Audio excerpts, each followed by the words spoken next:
Hi everyone, welcome to a new video. If you're new here, my name is Yambaka Miangani, and on here we talk all things faith, personal development, fun, and adventure. In this video, we're going to be doing a 2026 quarter one review. So from January to March, what has gone well, what are some wins, what are some failures, what are things we need to drop entirely or pick up back. For wins, the first off is community. I just feel like the entire quarter, I was just feeling a bit drowsy. Certain disappointments with certain people and stuff had me very I just want to be by myself, but not the people in my life because one way or the other I had to show up for my community, my people in very nuanced, very new way. And I'm glad I said yes because those created some of my favorite memories for the entire quarter. I went to London to see a fam. People that were nearby just helped out in a more intense and more intentional way. So I felt like that was a really big win. The second one would be accountability group. So I said yes to an accountability group, and it was like a larger group, and we were paired into subgroups. The subgroup that I was paired into, we had the least crossovers. First of all, everybody else in there, the three of them were like men with kids and stuff, like in their prime of their careers and stuff. And so it was very different. But I think one common theme it was that we were intentional about growth and about being accountable. And sometimes they would check in if I had dropped off. So it was a new space to enter. It was also a prompt to keep working on improving yourself because some of the things that they're doing, that's what I want to aspire to in a couple of years. And it's interesting to see that somebody's already there and still working to be better. Hold up a minute. Your girl read. Okay. So my Kindle was being put to good use. Completed around three books. There's The Daughter of Rome by Angela Hunt, and there was Children of Anguish and Anarchy. And I kind of spoke about that in another video, right? But and then the last one that I read recently was Stay With Me. Stay With Me, I really loved. I inhaled it. Like when I say inhaled, honestly, all the books I really loved. The Daughter of Rome is biblical fiction stories about just different characters. It was the end of a trilogy. So, we're just tying up characters, learning about different disciples and what the persecution would have been like there. Peter was highlighted, Paul was highlighted, a couple other disciples. So it was interesting to see them thrive and push through. And it was also a reminder that people, blood has been shed for the gospel. I can't keep my mouth shut not to share it to other people. So very challenging. Children of Anguish and Anarchy. It was the end, also at the end of a trilogy. I was glad to just see the end and how Tomi Adeyemi stretched her mind and imagination into new ways of thinking about culture and stuff. I loved the new place that was introduced, the new Giao Gaia. It was very beautiful. It's just so cool to dream of world civilizations outside of what we know and how it works. So I really love that. I am saddened by one of the major characters that even though he had done some pretty annoying stuff in the past, it was sad to see him pass. But it was great to see all of them come out of their shells and really push boundaries and fight to the finish. The last one that I read, Stay With Me, it was a very sad one. But honestly, I loved the writing. This writer, Ayobami Adebayo, she's a beautiful writer. There's so many things I highlighted and I'm I just love how this was said. I love how this was said, what was described.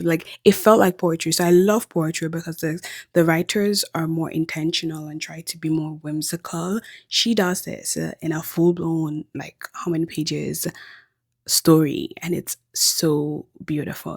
The story is really painful, but it's also a commentary on the social issues that we face in a traditional African Nigerian home. All right, next up is movement. So I think at the beginning I really wanted to be, this is probably a goal for next winter season.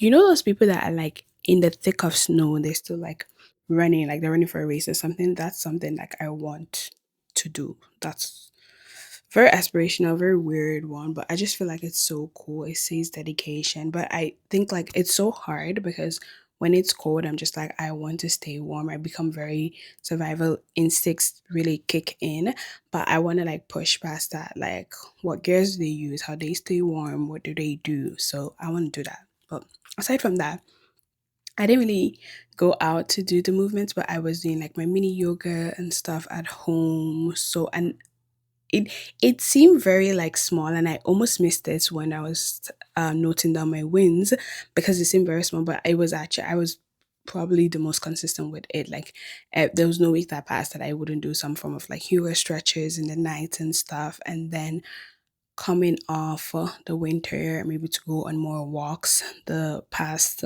3 weeks, and that has been great. So a win is a win. Next up was networking events and job applications. So I sent the most job applications that I have um coming from the past, like the last year, the last quarter. So I sent more out. I got to go to networking events. I wasn't sure how it would come about, so that's why this is a win.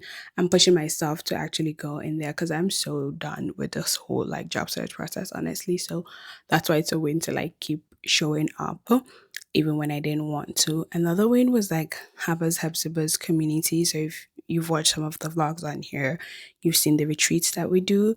So I've really wanted us to be intentional in keeping connection throughout the year. We do like, weekly check-in calls, or more like sending updates in the group, and then like do like an event or like a virtual catch-up session. So we did a couple of those, which is it was a bit more intentional and it created more interaction than before. So I'm really glad for that. A bonus win is 300 subscribers on YouTube. So thanks to you for showing up here and supporting. Thank you so much. And I pray God blesses you and adds more bonus to your life. All right. So the fails. First off were pitches. So I had hoped to pitch to more brands and things for collaboration. I went to like an Adobe brand event. So I guess that makes up for it. But just like there was no results from like my pitch. Well, there were like few communications, but not real results.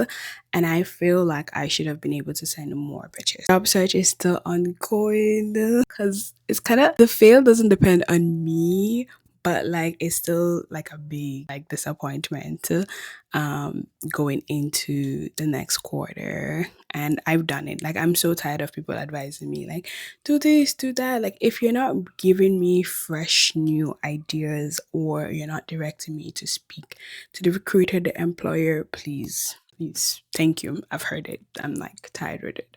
But we keep moving, okay? I wanted to do this thing that I saw around the place, which is like building a personal curriculum. That didn't really work. Not really. Like, yeah, no, it didn't work. But it's okay.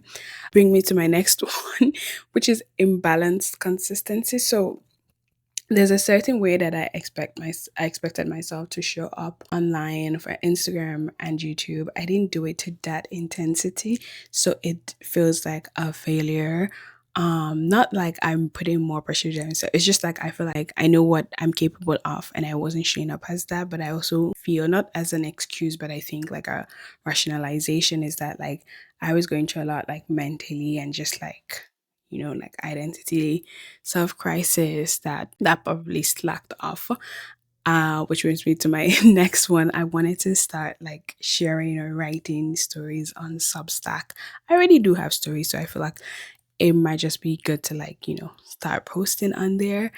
I didn't really do that. I did enjoy lots more reads of other people's Substacks, so still basking in that. But I think it's definitely something that in quarter two I want to start doing. Even if it's at the end of the quarter, I would be honestly satisfied with that, and then we can build up from there.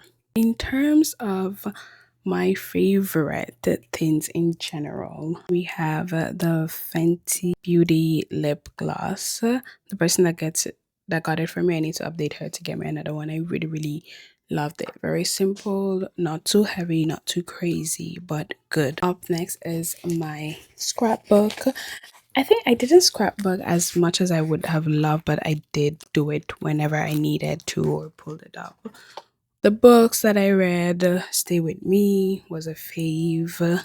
I feel like I got to spend more time with my Bible, particularly my favorite book for this quarter, mostly because I was going through it, was Isaiah. Yep. Next quarter, I feel like I need to do more coloring in this. What I did was a chapter per day, which was really nice. I really want to try to be consistent with the plans on the U version, so I might try that and then come back to Bible chapters. Another favorite memory, whilst taking my walk, I was met like a random stranger and struck up like really good convos. I love those whimsical, like very natural meeting moments with individuals, and I especially valued it because like we live in a world where everybody's very hyper security conscious and stuff, and sometimes we don't like engage in communications with people.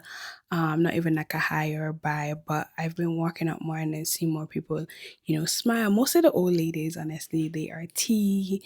Most of the old ladies will be like hi, I'll be like hi and stuff. So it was just great to like pause, stop, have a really good convo, and just keep it moving. So that was like a cute memory. So some growth areas I feel like I want to grow in, like showing up in the journaling a bit more, as I mentioned already, pitching, and then I kind of want to build up my stamina for my movements some more runs, more time spent. Like right now I'm consistently in like 8,000 steps or 7,000 steps. Want to build it up to like 10k steps as we go along.